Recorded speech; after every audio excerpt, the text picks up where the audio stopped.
فلا اقسم بمواقع النجوم، یہ لا جب آتا ہے پہلے تو وہ مخاطب کی بات کی نفی کرنے کے لیے، نے اٹ از لائک دیٹ، یہ نفی ہے۔ لا اقسم بیوم القیامہ، تمہارے خیالات غلط ہیں، میں قیامت کی قسم کھاتا ہوں۔ تو فرمایا فلا اقسم بمواقع النجوم، وقع یقع کے کیا معنی ہے؟ اور یہ سورت کون سی؟ واقعہ، اذا وقعت الواقعہ، وقع گر جانا، پڑ جانا، یہ ستاروں کے ڈوبنے کی جگہ ہے۔ فلا اقسم بمواقع النجوم وانہ لقسم لو تعلمون عظیم، اور اگر تم جانو تو یہ بہت بڑی قسم ہے جو ہم نے کھائی ہے۔ اس وقت کا انسان کیا سمجھتا کہ ستارے کہاں جاتے ہیں، کہاں غروب ہوتے ہیں، کہاں گرتے ہیں؟ آج ہمیں معلوم ہے۔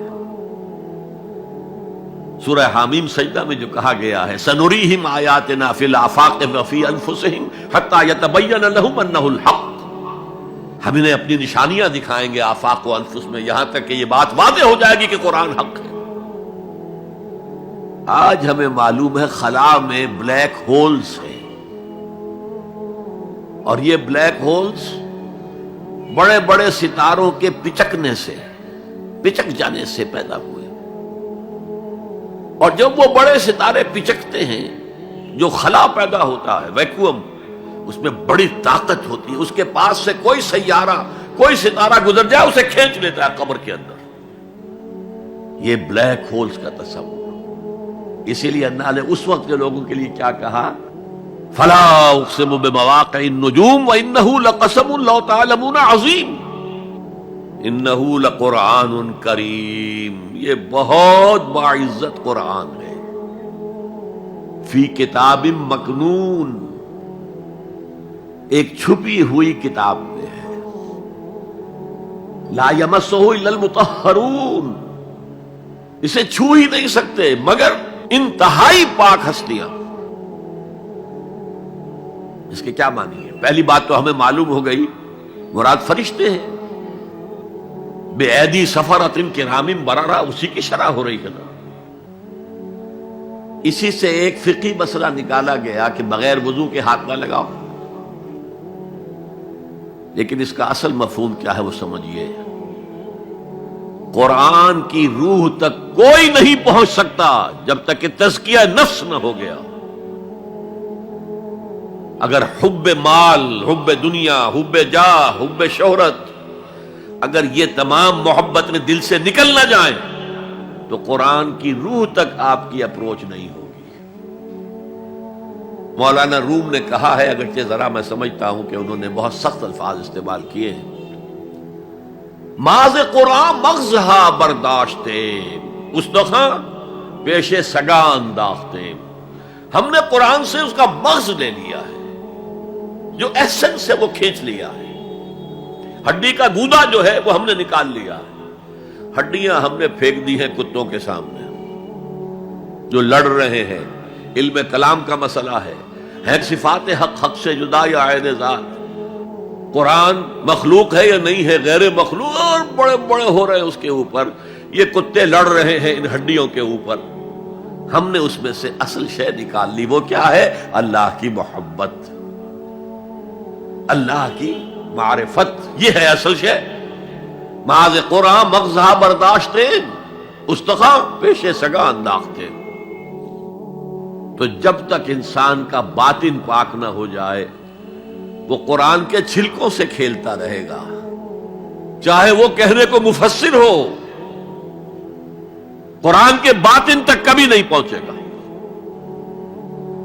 فی کتاب مکنون لا یمسہ الا المطہرون تنزیل من رب العالمین، یہ تھوڑا تھوڑا کر کے اتارا گیا ہے رب العالمین کی طرف سے۔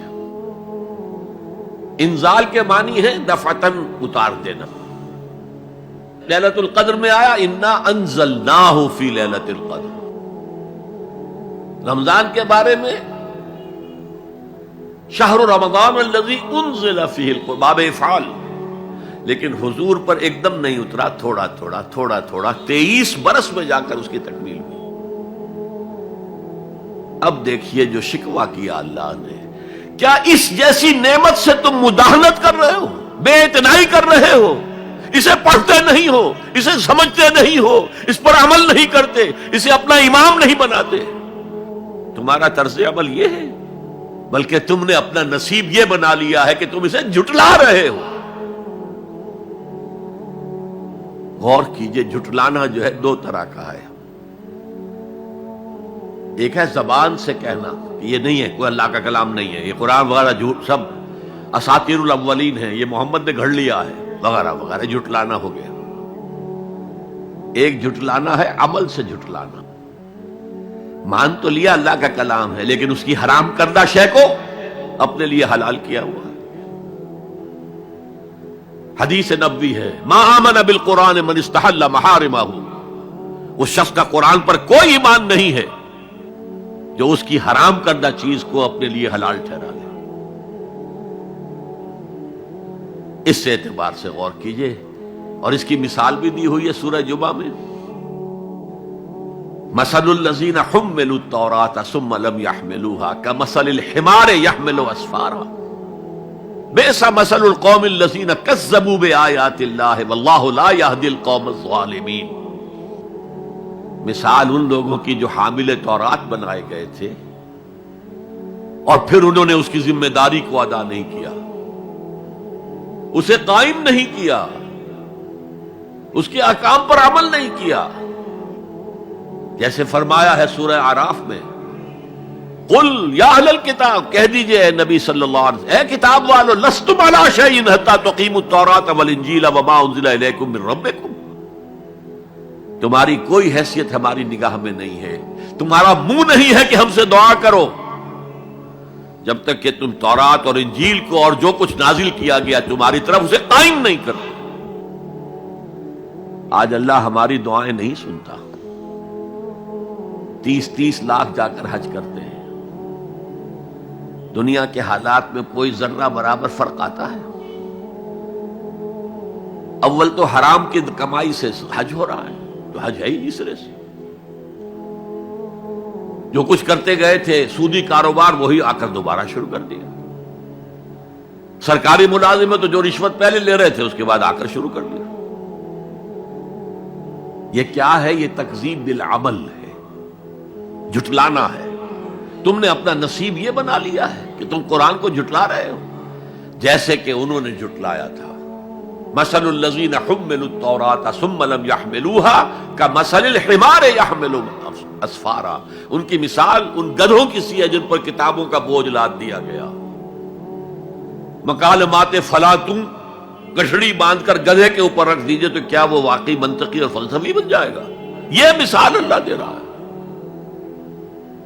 اور یہ مثال کیوں دی گئی ہے؟ اس آئینے میں ہمیں ہماری تصویر دکھائی گئی ہے۔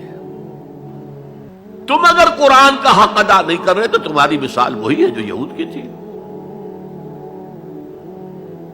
بئس مثل القوم الذین کذبوا بآیات اللہ، بری مثال ہے اس قوم کی جس نے اللہ کی آیات کو جھٹلایا۔ تو زبان سے تو یہودیوں نے کبھی نہیں جھٹلایا تورات کو، عمل سے جھٹلایا ہے۔